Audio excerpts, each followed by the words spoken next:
Hello viewers, स्वागत है आप सभी का मेरे यूट्यूब चैनल स्कूल ट्यूशन गुरुजी में। आज हम बात करेंगे पठन अभियान गतिविधि प्रवर्धक क्रम संख्या 12 की, जो कि 31 जनवरी के लिए जारी किया गया है। कक्षा 6 से 8 तक का कॉमन कार्यपत्रक है बच्चों। यहाँ बच्चे अपना नाम लिखेंगे और यहाँ अपने कक्षा अध्यापक का नाम लिखेंगे। बच्चों, आज के गतिविधि कार्यपत्रक में या गतिविधि प्रवर्तक में हम पढ़ेंगे कविता, जिसका शीर्षक है कौवा और कोयल। तो चलिए बच्चों, देखते हैं, जानते हैं, समझते हैं कि आज के कार्यपत्रक में आपके लिए क्या खास है, आज का कार्यपत्रक आपको क्या बताना चाहता है। तो बच्चों शुरू करते हैं कविता कौवा और कोयल। रखे टोकरी सिर पर कोयल इठलाता इठलाता आई, कौवे के घर की चौखट पर सब्जी ले ले टर टर लगाई। यानी क्या कह रहा है कि सर पर टोकरी लेकर के कोयल कौवे के घर पर आई और सब्जी लेकर के आई थी वो बहुत सारी। तो आगे क्या हुआ, कौवा बोला नहीं पता क्या इतनी ज़्यादा है महंगाई, सब्जी लेने के लायक अब नहीं रहा तेरा भाई।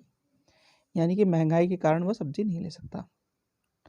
ऐसा कहकर कौवे जी ने आसमान में दौड़ लगाई, फिर नीचे आकर मुन्ना की रोटी झपटी और छीनी खाई। यानी कि उसने क्या किया, फिर कौवे ने ऊपर की ओर उड़ना शुरू किया और नीचे आकर के एक छोटे बच्चे से उसकी रोटी छीनी और उसे झपट करके उसने खाना शुरू कर दिया। आगे क्या हुआ बच्चों,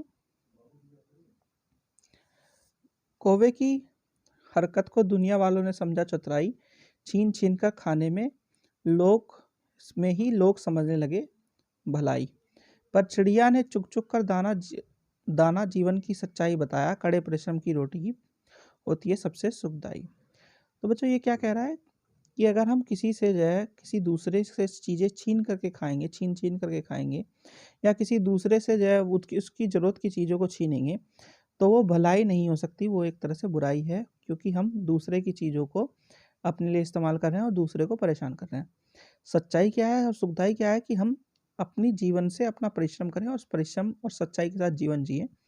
और जैसे चिड़िया अपने जीवन यापन कर रही है, यानी कि परिश्रम करके अपना खाना ढूंढ करके खा रही है, वैसे खाना खाए। अब कुछ चीज़ें बताई गई हैं बच्चों, इसमें क्या बताई गई हैं जरा उन्हें देख लेते हैं। पहला है बच्चों, इस कविता के आधार पर बताइए, क्या क्या बताना बच्चों। पहला है, इस कविता में जिन शब्दों के अर्थ और उच्चारण में आपको कठिनाई हुई है उन शब्दों की सूची बनाइए तथा अपने शिक्षक या शिक्षिका या परिवार के सदस्य से उनके अर्थ और उच्चारण पूछकर उनका अभ्यास करें बच्चों।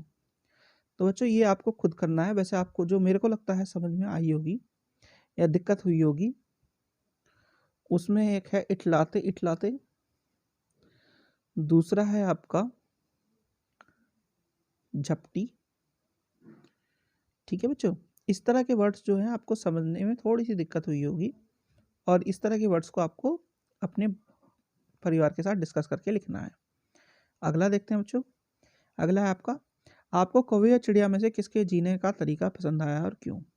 तो अगर बात करें कौवे और चिड़िया में से, हमें चिड़िया का जीना पसंद आया, क्योंकि चिड़िया निश्चित तौर पर परिश्रम करके अपनी मेहनत से चीज़ों को इकट्ठा करती है, खाती है, और वो दूसरे पर निर्भर नहीं रहती। और ये एक सच्चाई और सम्मानजनक जीवन की निशानी है। तो इसलिए हम सभी को चिड़िया की तरह जीना चाहिए। ये बच्चों आपका आंसर होगा। चलिए अगला प्रश्न देखते हैं बच्चों। अगला प्रश्न है, इस कविता को एक छोटी सी कहानी बदलकर अपनी शिक्षक या शिक्षिका या परिवार के सदस्यों को सुनाएं। तो इसके लिए क्या कर सकते हैं बच्चों, आप इसके लिए जरा मैं बताता हूँ क्या कर सकते हैं।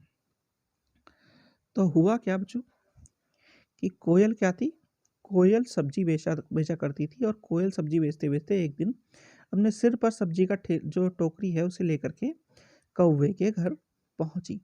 तो जब कौवे के घर पहुंची, उसने उसे बोला कि सब्जी ले लो, सब्जी ले लो। तो कौवे ने क्या बोला कि बहुत ज़्यादा महंगाई है, अब मैं सब्जी लेने की हालत में नहीं हूँ। और उसने ये कहकर वहाँ से जाना शुरू किया और जा करके एक लंबी सी उड़ान लगा करके पास में बैठे दो छोटे बच्चों से उनकी रोटी छीनी और झपट करके उसे खाना शुरू कर दिया। ठीक है बच्चों, तो ये क्या हुआ बच्चों, ये एक छोटी सी कहानी के रूप में आप इसे बता सकते हैं। ठीक है, तो बच्चों ये हो गया आपका कार्यपत्र कंप्लीट, और वीडियो भी आशा करता हूँ आपको वीडियो अच्छी लगी होगी। Thank you.